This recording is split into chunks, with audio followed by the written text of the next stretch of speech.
Hello friends, welcome to my channel. आज का recipe है एकदम बंगाली ऑथेंटिक आलू के साथ पॉम्पलेट मछली करी, जो एकदम सिंपल तरीके से बनाया गया है लेकिन बहुत ही स्वादिष्ट है।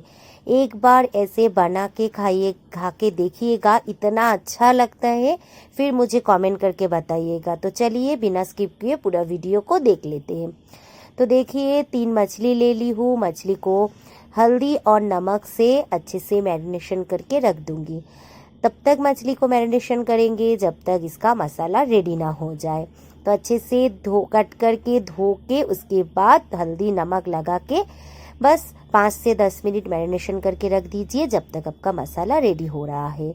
मैं इसमें 3 पीस मछली ली हूँ और 3 पीस मछली के हिसाब से एक मीडियम साइज प्याज, लहसुन और अदरक को ले ली हूँ मैं, जिसे सिलबट्टा में पेस्ट करके रख दूंगी। क्योंकि करंट चला गया था और मैं प्रिपरेशन कर रही थी कि आप लोगों के लिए मछली का रेसिपी शेयर करूँ, तब तक करंट चला गया है। लेकिन मैं सोची नहीं, मुझे तो करना ही है, तो मैं मोबाइल के टॉर्च की मदद से मैं इसे वीडियो को करके आप लोगों के साथ शेयर कर रही हूँ। तो तेल गर्म होने के बाद ना थोड़ा सा नमक दे के ज़रूर ऐसे कर लीजिएगा। नमक देने के कारण जो मछली है वो कभी भी कढ़ाई में नहीं चिपकते हैं। एक बार ऐसे दे के देखिए। मैं जब भी कढ़ाई में ऐसे मछली को फ्राई करती हूँ ज़रूर नमक दे के फ्राई करती हूँ ऐसे थोड़ा सा, क्योंकि मछली चिपकता नहीं है और कट नहीं जाते हैं। तो दोनों तरफ से गोल्डन ब्राउन करके फ्राई करके उठा लीजिए। मैं तीनों मछली ऐसे गोल्डन ब्राउन करके फ्राई कर लूँगी।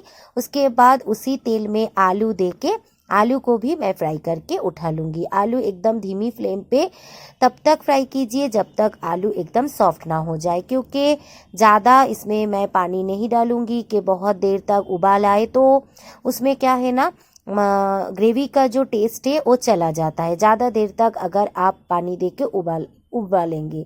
इसीलिए आलू को पहले ही धीमी फ्लेम पे सॉफ्ट करके फ्राई करके उठा लीजिए। उसी तेल में हाफ स्पून जीरा दे दूंगी और जीरा का कलर जब तक चेंज ना हो जाए तब तक हम फ्राई कर लेंगे।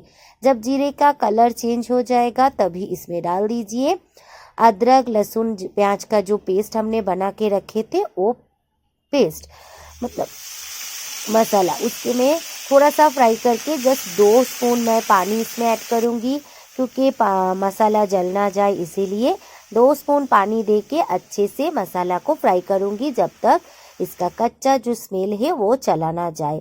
उसके बाद उसी में मिला देंगे एक टोमेटो जो घिस के मैं डाल दी हूँ। तो ऐसे डालिए तो ग्रेवी थिक होता है। ऐसे ही टोमेटो अगर कट करके डाल देंगे तो ग्रेवी थोड़ा थिक कम होता है।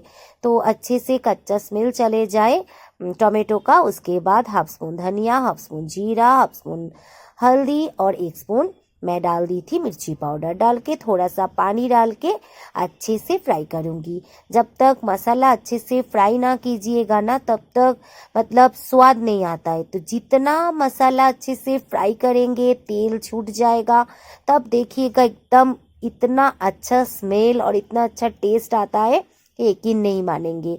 तो स्वाद अनुसार नमक डाल दी हूँ। नमक पहले भी मैं थोड़ा सा तेल में डाली थी, इसलिए देख के नमक डालिएगा। स्वाद अनुसार थोड़ा सा मैं शक्कर ऐड की हूँ, आप इसे स्किप भी कर सकते हैं, ऑप्शनल है, लेकिन डालने से नमक और मिर्ची का बैलेंस हो जाता है। अच्छे से मिलाने के बाद 3 से 4 आप मिर्ची डाल दीजिए, मैं बीच से कट करके डाली हूँ। इसे तो अच्छा स्वाद लेके आता ही है ग्रेवी में, और साथ साथ जिसे तीखा खाना ज़्यादा पसंद है ये मिर्ची उसमें भी इस्तेमाल हो सकता है। देखिए पूरा तेल छूट गया है, अच्छे से मसाला फ्राई हो चुका है। डाल दीजिए कलर के लिए कश्मीरी रेड चिली पाउडर।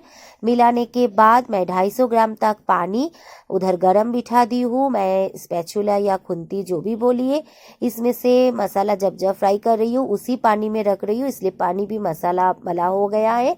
तो उसी पानी को इसमें ऐड कर देंगे। पहले आलू दे दीजिए, आलू दे के थोड़ा सा मसाला को फ्राई करके ही पानी डालिए।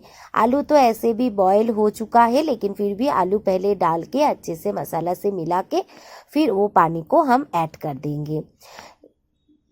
ऐड करने के बाद जब पानी में उबाल आ जाए, एक उबाल के लिए वेट कीजिएगा, एक उबाल आने के लिए देखिए ये मसाला रेडी हो गया है। अभी हम पानी भी डाल देंगे। 250 ग्राम तक पानी मैं यूज़ की हूँ और एक उबाल आने के लिए वेट करूँगी। देखिए आप लोगों का मतलब आप लोग शेयर करते हैं या सपोर्ट करते हैं या एक लाइक करते हैं, मतलब और कुछ नहीं तो मुझे थोड़ा हेल्प मिल जाते हैं कि मैं जो भी वीडियो आप लोगों के लिए शेयर करती हूँ आप लोग देखते हैं या आप लोगों को पसंद आ रहा है वो मुझे पता चलता है। तो एक लाइक, एक शेयर, एक कमेंट ज़रूर कीजिएगा अगर आप लोगों को मेरा रेसिपी अच्छा लग रहा है। धनिया पत्ता डाल दीजिए। अच्छे से मसाला मतलब ग्रेवी को मिला के देखिए आलू बॉयल हो चुका है। इस टाइम को एक बार चेक ज़रूर कर लीजिएगा। चेक करने के बाद अगर हर एक चीज़ आपको मतलब ग्रेवी में ठीक लगे तो मछली ऐड कर दीजिए, क्या क्योंकि मछली ऐड करने के बाद ग्रेवी में अगर नमक कम है या तीखा कम है तो मिलाना बहुत मुश्किल हो जाते हैं। तो हर एक चीज़ को देख के फिर मछली मिला के मछली को एक उबाल आने तक बस वेट कीजिए। मतलब 2 से 3 मिनट बस इसे उबाल आने दीजिए, फिर सर्व कर दीजिए। गरम गरम चावल के साथ तो बहुत बढ़िया लगते हैं। उसमें नींबू ले लीजिए, सलाद ले लीजिए और गरम गरम चावल के साथ सर्व कर दीजिए। आप लोग एक बार बनाइए और एक बार खा के देखिए कितना स्वादिष्ट एक मछली का रेसिपी बनके रेडी हो जाएगा। ऐसे तो पॉम्पलेट माछ का बहुत सारा रेसिपी मिलता है, तो मैं 5 मिनट के लिए स्टैंडिंग टाइम पे रख के इसे सर्व कर दूंगी। तो पॉम्पलेट माछ का हर एक रेसिपी मतलब फ्राई हो, बहुत सारा रेसिपी होता है, लेकिन ये एक रेसिपी जो सिंपल है और बिना मतलब बहुत ही कम मसाला वाला है। एक बार बना के ट्राई करके देखिए और गरम गरम चावल के साथ और सलाद के साथ सर्व कीजिए। ऐसे भी पॉम्पलेट मछली का एक अलग स्वाद है। तो अच्छा लगे तो प्लीज़ लाइक, शेयर, कमेंट ज़रूर कीजिएगा और नया चैनल है जो लोग मुझे नया देख रहे हैं ज़रूर सब्सक्राइब कर दीजिएगा। आप लोगों का एक लाइक, एक शेयर, एक कमेंट और एक सब्सक्राइब मुझे आगे बढ़ने में बहुत मदद करता है, हेल्प करता है। Thank you for watching.